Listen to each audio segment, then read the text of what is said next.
What is going on, everybody? Welcome back to the Hum Baby Baseball channel. And today we're talking about the San Francisco Giants and every single one of their 2024 draft picks and an undrafted free agent as well. The Giants, despite losing their second and third round pick due to signing players with qualifying offers, Matt Chapman and Blake Snell, had a fantastic draft in my opinion. I love many of these players that they've picked. So here's a quick recap of who they got and a quick scouting report of each of the players. First round, 13th overall, James Tibbs III, outfield first base, Florida State. With their first round pick, the Giants landed a big time power hitter, the ACC Player of the Year, James Tibbs III, a left-handed power bat with a massive amount of confidence and ability, and he proved himself during 2 years at Florida State, hitting over 300 with power.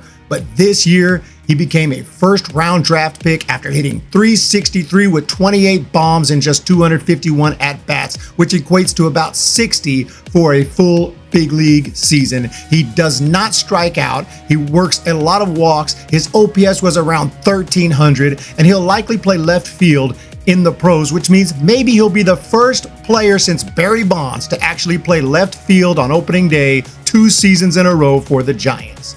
Fourth round, 113th overall, Dakota Jordan, outfield, Mississippi State. On my top 250 MLB draft prospect ranking this year, I have James Tibbs III at number 22, and immediately following him at number 23 is Dakota Jordan. Incredibly, he fell all the way to 113, and the Giants did the right thing by snagging him. A top prospect out of high school, Dakota Jordan went undrafted due to his strong commitment to Mississippi State, and he went there and raked for 2 seasons, including a 2024 in which he smashed 20 bombs with a .354 batting average. His bat speed is off the charts, and he's made massive improvements with his plate discipline, improving his pitch recognition and walk rate.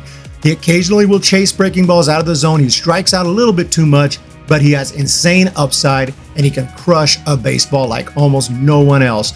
And I thought he was going to go in the first or second round, but the Giants got him in the 4th. 5th round, 149th overall, Jakob Christian, outfield, University of San Diego. In the 5th round, the Giants got another big power bat with the 149th pick. His name is Jakob Christian, another guy on my top 250. He's 6'5", 225 pounds. Started his career at Division II Point Loma Nazarene, where he hit .408 with 28 bombs, won the CCA Player of the Year award, earned a shot in D1 baseball, and all he did was hit .364 with 26 big flies this year, earning West Coast Conference Player of the Year. He has crushed pitching at every level he's been at with an amazing swing, an advanced knowledge of the strike zone, and there's no reason to think he won't keep doing the same in the pro ranks. He has a strong arm, he could play right field, and with their first 3 picks, the Giants might have just filled up their outfield for the 2026 or 2027 season and beyond. 6th round, 178th overall, Robert Hipwell, third base, Santa Clara. I was hoping the Giants would draft big college bats, and they did not disappoint with yet another one here in the 6th round, a third baseman out of Santa Clara, Robert Hipwell, who I also scouted and put on my top 250 list. He's a disciplined left-handed hitter who works a ton of walks, but can also smash the baseball to all fields with elite exit velocities. He was ranked as the 5th best high school third baseman in the state of California in 2021 and went on to Santa Clara, where he hit .329 with an OPS over 1,200. Unfortunately, I have to mention he did miss most of this year due to a failed PED test from an over-the-counter supplement he said he did not know was banned, but he came back looking great, finishing the year with a .957 OPS. Before that, Hipwell was possibly a first-round pick. The Giants were able to get him in the 6th round. 7th round, 208th overall, Greg Farone, left-handed pitcher, Alabama.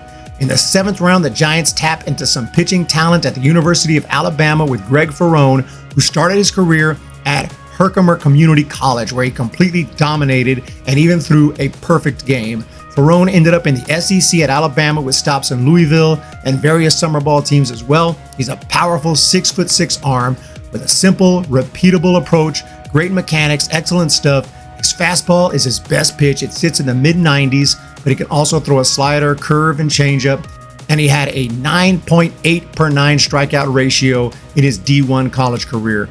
This year, he earned a spot as the Crimson Tide's Friday night starter and consistently went deep into games, including a complete game shutout against Ole Miss. 8th round, 238th overall, Niko Mazza, right-handed pitcher, Southern Mississippi. Another D1 starter, Niko Mazza slowly worked his way into being one of the best starters in the Sun Belt Conference, going 9-3 with a sub-4 ERA and 95 strikeouts in 90 innings. He was incredibly consistent, striking out at least 7 batters in 8 separate starts, and at one point threw 15 1/3 scoreless innings. He finished the season just last month with a complete game shutout and 2-hitter against Northern Kentucky, in which he walked just 2 batters.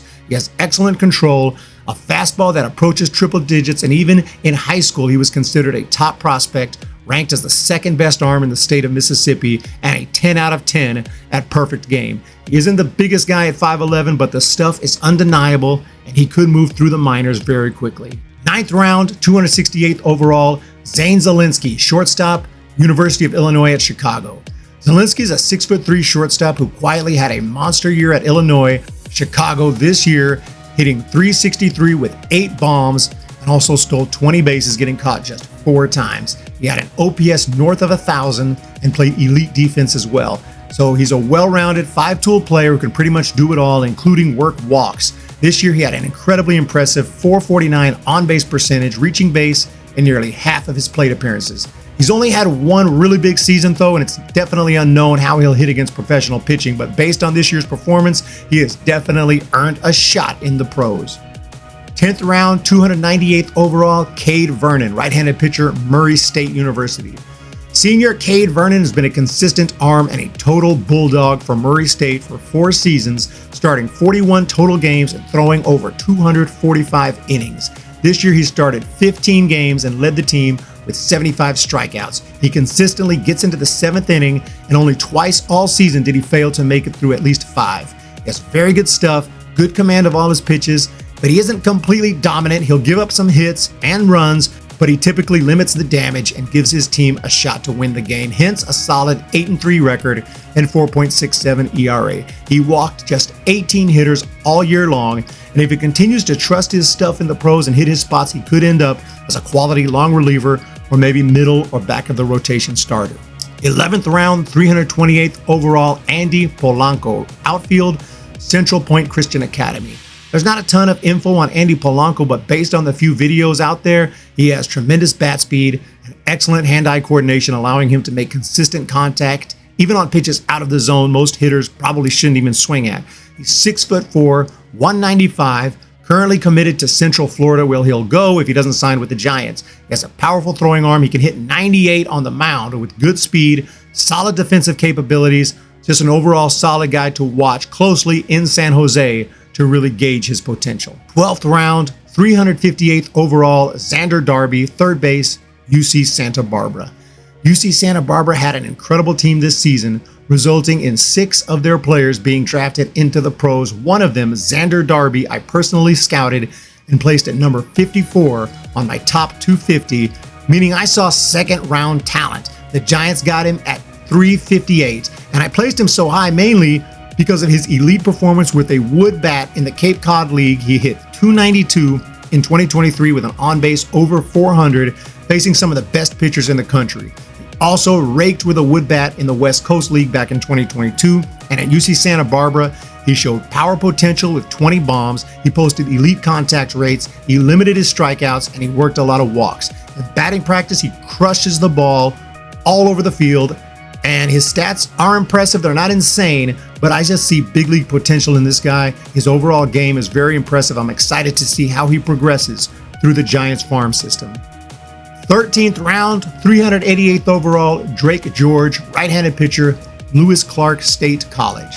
With their 13th round pick, the Giants tapped into the NAIA with Drake George, the co-CCC Pitcher of the Year. He struck out over 10 batters per inning this year with an excellent fastball.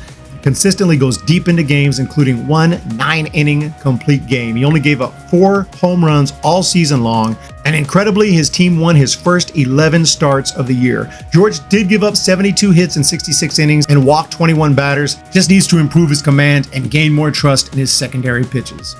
14th round, 418th overall, Jeremiah Jenkins, first base, University of Maine. I watched Jenkins play on ESPN Plus after searching some of the leaders in D1 baseball stats this year, and I saw his name amongst the top in multiple offensive categories. He looked incredible, and I immediately added him to my top 250 prospects list, very high at number 87, and to my pleasant surprise, the Giants drafted him as the 418th overall pick. He's a left-handed power hitter and has had 2 insane seasons in a row. Super consistent. In 2023, he hit 366, 21 bombs, a 1250 OPS, and this year, 341 average, 22 bombs, and a 1213 OPS. He's not especially fast, but he is a natural hitter, and he's good enough defensively to hold it down at first base, although he could obviously DH as well. His swing is a little bit funky, but it works for him. Hopefully the Giants coaches don't try to mess with it. Let this guy do what he does, and hopefully someday he makes it to San Francisco. 15th round, 448th overall, Evan Gray, right-handed pitcher, St. Louis University. Former Arkansas Razorback Evan Gray struggled to find playing time at Fayetteville and transferred to the Atlantic 10 Conference, where he came out of the bullpen for St. Louis University, limiting opponents to a 192 batting average, striking out 10.2 hitters per 9 innings. He walked just 9 batters and showed an ability to come in and get starting pitchers out of jams. He only has 48.2 college career innings in 4 seasons, so it'll be a process to develop some stamina and adjust to the pros, but he definitely has potential that could be a solid bullpen arm in the future. 16th round, 478th overall, Tyler Switalski, left-handed pitcher, West Virginia. After 2 years at Gardner-Webb, the 6'4" lefty, Tyler Switalski transferred to West Virginia and had a solid year starting 14 games. He got better as the season went along and finished the year looking very strong, getting into the 7th inning in his last 2 starts. He throws from a standard 3/4 slot and implements a high 80s fastball with late movement and a wipeout slider. His strikeout stuff is not insane by today's standards, but he does a great job of limiting walks and not beating himself. In his last 4 appearances, he threw at least 5 innings each game and averaged just 1.25 walks per start. He certainly has the command and control. The question will be whether or not he has the raw stuff to get pro hitters out. 17th round, 508th overall, Hunter Dryden, right-handed pitcher, Whitworth University. Only 6 players have ever been drafted out of D3 Whitworth, and no one has made it to the big league since the 1960s. But the Giants gave a shot to righty Hunter Dryden, who started his college career as a reliever, but ended up in the Whitworth rotation in 2022. He had a nice season showing amazing strikeout stuff and big potential, but struggled with control. Over the next 2 years, he showed vast improvements, and this year he walked just 12 batters all season long, helping to improve all his stats, which include a 2.1 ERA and 9.3 per 9 strikeout ratio. Against more advanced competition in the MLB Draft League, he's held his own with an even 3 ERA and 28 strikeouts in 30 innings. I'm super excited to see a Division III player given a shot, and we'll be following his pro career, hoping he can climb the ladder in the minor leagues. 18th round, 538th overall, Ryan Slater, right-handed pitcher, Florida. Long reliever Ryan Slater was at one time a top prospect coming out of high school with a 1.18 ERA, but he went undrafted because of a strong commitment to Florida, and over the past 3 seasons, he's been a consistent arm out of their bullpen, making no less than 26 appearances per season with occasional starts.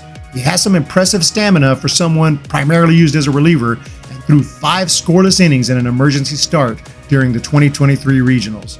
Unfortunately, he's had some command issues and has allowed 62 hits and 17 walks in 49 innings this year, striking out 44 batters. His stuff is very good, but he's lacked consistency and at times has frustrated Gator fans with low-quality relief appearances. When he's good, he's great, but when he's off, he's definitely off, and he's going to have to be more consistent in the pros to have a shot at making the big leagues. 19th round, 568th overall, Ryan Urey, left-handed pitcher, Oklahoma State.